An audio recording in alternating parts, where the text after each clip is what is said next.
When we talk about individual and family preparedness, there's just so much that we need to do, and suddenly if you're not prepared, you're going to find time slipping away from you in those hours as we go into maybe a hurricane watch or a hurricane warning. So what needs to be in that kit? Again, lots of great information. Take it to heart. Websites such as ready.gov or collierem.org. We have an enormous amount of information that you can print off or just take a look at. But what are the fundamentals? And that, first of all, is that 72-hour kit. Do you have enough bottled water? Do you have the medicines? Do you have the cash? Do you have bedding? Do you have shelf-stable meals and snacks?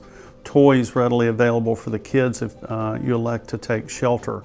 Do you have your copies of your important documents, your insurance papers for your home or for your business?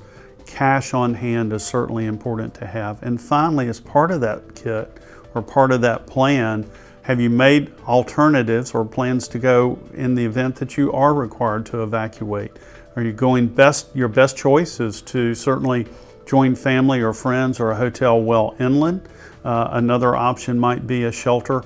Remember, the peninsula of Florida is very unique in that we may have 3 angles of approach coming into the peninsula. So an evacuation to the East Coast, an evacuation to Central Florida.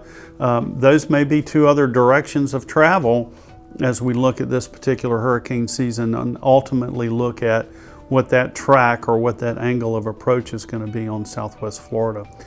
So take that information, sit down, come up with a plan, discuss it, and this is a time of year where you need to start assembling that kit. You know, you're going to be hard pressed to get everything at the last minute.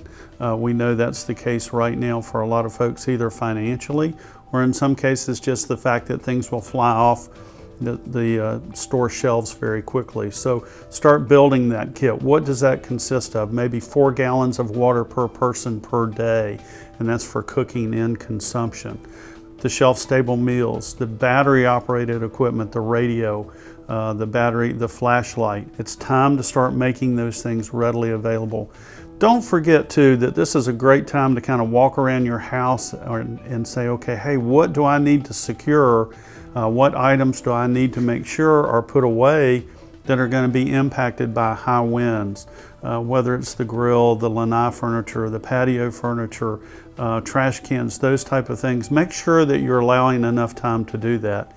Most importantly, we don't want you doing last-minute outdoor hurricane prep activity in the dark. You don't need to be on a ladder in the dark putting up storm shutters. You don't need to be on a ladder as the winds start to pick up to put those shutters up. So a whole lot better off to be safe, to be early, to evacuate early, maybe even consider taking action when we recommend a voluntary evacuation ahead of a formal evacuation so that you have ample time to get to your destination. Last but not least, pack a little patience.